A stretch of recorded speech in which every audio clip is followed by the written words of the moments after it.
Bismillahirrahmanirrahim. Rasulullah Shallallahu Alaihi Wasallam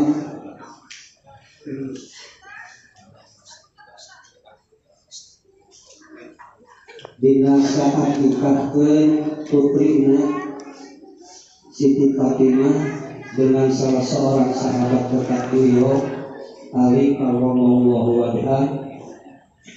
Beliau menyampaikan sebuah doa yang sudah begitu familiar di telinga kita. Doa itu adalah Allahumma barik lahu wa barik alaihi wa jama'a bainahuma fi khair.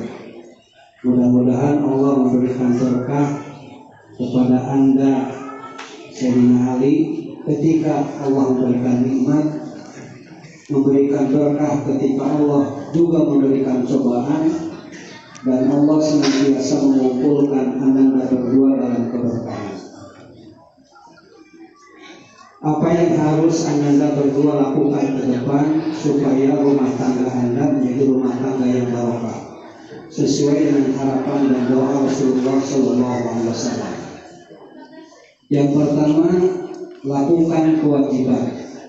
Lakukan kewajiban istri terhadap suami, lakukan juga kewajiban suami terhadap istri. Jangan menuntut hak, tapi lakukan kewajiban. Suami yang melakukan kewajiban secara otomatis dia akan memberikan hak terhadap istrinya. Istri yang melakukan kewajiban secara otomatis dia akan memberikan hak terhadap suami atau istrinya. Oleh karena kewajiban itu penekanan dalam ajaran Islam, maka Islam itu tidak mengenal hak asasi. Yang ada dalam Islam itu adalah kewajiban asasi. Apa yang harus dilakukan? Ya, jadi kewajiban, tapi kewajiban ini menurut para ulama harus disertai dengan dua hal. Yang pertama, dalam Quran ada yang disebut dengan mu'asyarah bil ma'ruf. Wa'ashiruhunna bil ma'ruf. Asyarah itu musyarakah bainal isnaini, dari kedua belah pihak bergaul dalam kehidupan rumah tangga dengan pergaulan yang baik. Suami harus baik terhadap istri, istri juga harus baik terhadap suami. Bahkan khusus untuk para suami, Rasulullah mengatakan bahwa seorang suami yang baik itu dia akan menjadi baik, dibaikan oleh Allah Subhanahu wa Ta'ala. Ma'akraman nisa illa karimun wa ma'ahanahunna illa lain. Tidaklah seorang suami itu memuliakan istrinya kecuali suami yang kelak akan dimuliakan oleh Allah, dan tidaklah seorang suami menghinakan istrinya kecuali suami yang akan dihinakan kelak oleh Allah Subhanahu wa Ta'ala. Ma'akraman nisa illa karim wa ma'ahanahunna illa lain. Jadi kemuliaan seorang suami itu tidak menentukan oleh kesuksesan di luar rumah, tapi awal kesuksesan dan kemuliaan seorang suami itu dari sikap dia terhadap istrinya. Walaupun seorang suami punya perusahaan banyak, punya karyawan misalnya puluhan ribu, tapi kalau sama istrinya jelek perilakunya, maka dia akan dijelekan dan dihinakan oleh Allah Subhanahu wa Ta'ala. Begitupun seorang istri, dia harus baik terhadap suaminya.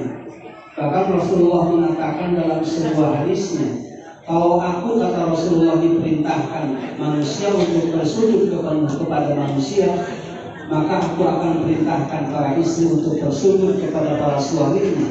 Saking begitu kewajiban, begitu besar kewajiban seorang istri untuk menghargai dan menghormati suaminya.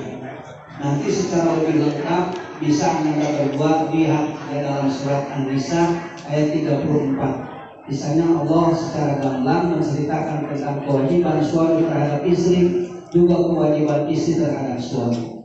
Kemudian yang kedua, keberkahan rumah tangga itu juga harus dihiasi dengan beribadah kepada Allah Subhanahu wa Ta'ala.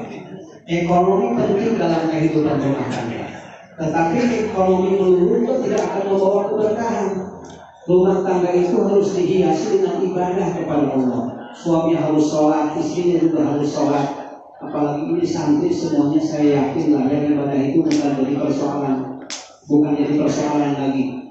Hiasi rumah tangga Anda berdua dengan membaca Al-Quranul Karim, karena ibadah dan bacaan Quran yang dilakukan oleh suami dan istri di rumahnya itu akan membawa keberkahan tersendiri. Rasulullah mengatakan innal baital ladzi yuqra'u fihi al-Qur'an tunzalu fihi al-barakah. Sesungguhnya rumah tangga yang dibacakan di dalamnya Al-Qur'anul Karim ialah rumah tangga yang akan diberkahkan oleh Allah Subhanahu wa taala.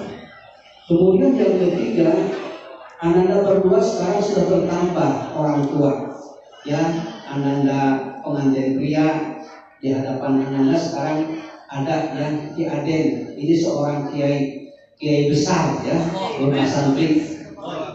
Ini jangan dianggap ini kiai Pak ya, kiai besar. Ini orang tua jangan dianggap tertua ya. Jadi tertua itu harus dianggap orang tua sendiri. Karena ternyata perilaku kita terhadap orang tua itu luar biasa. Rasulullah mengatakan dalam sebuah hadisnya, ternyata sikap kita terhadap kedua orang tua itu akan punya dampak terhadap rezeki. Rezeki kita dimudahkan atau tidak dimudahkan tergantung sikap kita terhadap kedua orang tua kita. Sering mendoakan kedua orang tua kita dengan doa yang familiar. Allahumma firli wa liwalidayya warhamhuma kama rabbayani shaghira. Dan yang paling penting adalah berdua cantik bahwa perilaku kita terhadap kedua orang tua kita itu akan punya dampak dan pengaruh terhadap turunan-turunan kita. Apa yang kita lakukan kepada kedua orang tua kita itu akan diikuti oleh anak-anak dan turunan-turunan kita. Kalau kita baik sama orang tua, anak kita akan baik sama kita. Kalau kita pelit sama orang tua, jangan salahkan anak kita kalau pelit sama kita. Kalau kita nggak baik sama orang tua, nanti kita akan punya menantu yang tidak baik sama kita. Kalau kita baik sama orang tua, nanti kita akan punya menantu yang baik sama kita. Kita doakan dan kita hantarkan bersama-sama kedua mempelai ini dengan doa tentunya. Mudah-mudahan sekali lagi mereka berdua hidupnya dibarokahkan oleh Allah Subhanahu wa taala. Rezekinya dibanyakan dan dilancarkan oleh Allah Subhanahu wa taala. Kemudian kita juga berharap mudah-mudahan Allah segera memberikan turunan kepada mereka berdua, turunan yang banyak. Saya berharap yang banyak. Jangan satu anak, itu kalau bisa 11. Dari malam sekarang ya, mempelai pria ya dilaksanakan. Siap ya, siap. Dilaksanakan saja. Jangan lupa membaca doa ya. Bismillahirrahmanirrahim. Doanya nanti sama mertua kalau nggak bisa. Kalau nggak bisa, masya Allahu Akbar. Bismillahirrahmanirrahim. Allahu Akbar. Mudah-mudahan sekian. Assalamualaikum warahmatullahi wabarakatuh. Waalaikumsalam warahmatullahi wabarakatuh.